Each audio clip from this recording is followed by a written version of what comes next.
Erie, Colorado has definitely gained some popularity as a suburb of Denver in the past few years. And if you drive through the town, it's not hard to see why. But let's get real here. I'm gonna dive in and address some of the pros and cons of living in Erie so that you can decide whether or not this is a place to consider moving to. Does it pass the test? Let's find out. This is Life on the Front Range. Let's get started.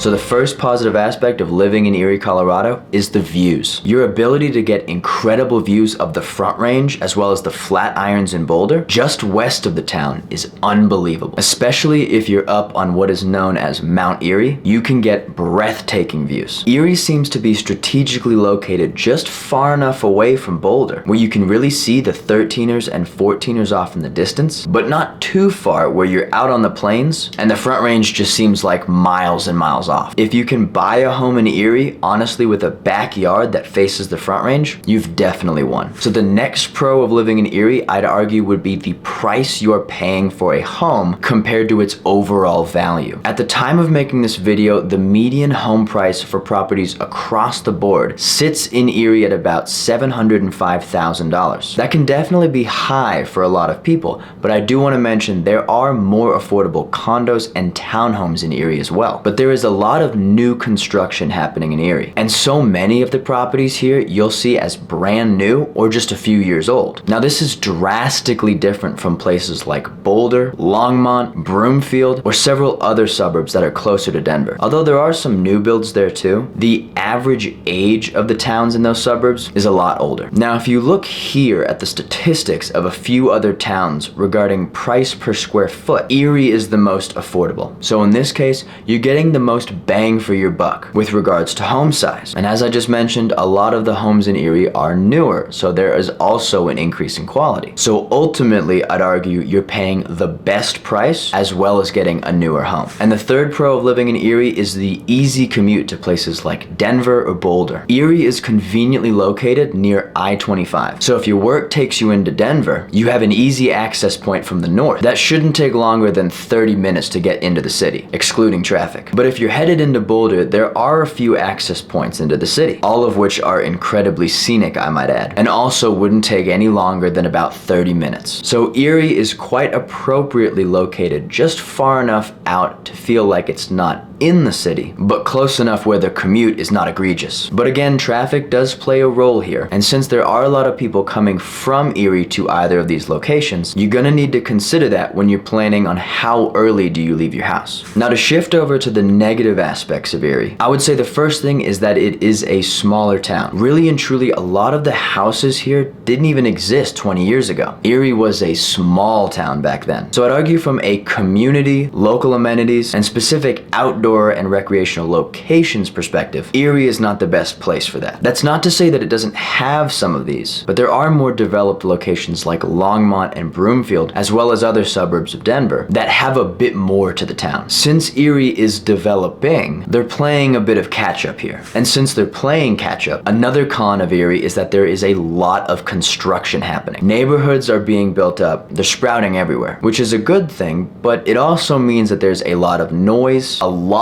of traffic, and road construction. A lot of the initial roads in Erie weren't paved with the intention to support the growing population. So they're constantly increasing the size to mitigate traffic as well as complementing the new neighborhoods. So while this is happening, expect a lot of detours as well as one-lane roads for God knows how long, and seeing several plots of land cleared out to make way for the new neighborhoods. And the last one I'd say is taxes. Now this one really is arguably for Colorado as a whole, but recently there was a 1-2 punch that hit Colorado homeowners with the repeal of the Gallagher Amendment and crazy appreciation rates that have been happening since around 2020. Now without going into the weeds here, I'll just tell you the results. Higher property taxes, sometimes thousands of dollars higher. At the current moment, it's a bit unclear what the Colorado legislature will do in the future regarding property taxes, but for home prices that are in the $600,000 plus range, you can expect your property taxes to be quite high, especially since the assessment rate is 6.675%. Now, if your home continues to appreciate in value, the current Colorado protocol is to keep the assessment rate unchanged. So don't be surprised if your bill goes up as well. But even though I just went through some of the pros and cons of Erie and hopefully provided a little information to see what you think of the town, what I believe needs to happen next is to paint a picture of life in Erie. What does the town actually look like on the ground? Well, check out this video here where I go and tour Erie myself. I'll look at a few neighborhoods and analyze their value as well as the general location within the town. Hopefully that'll paint this picture. This is Life on the Front Range. I'll see you there.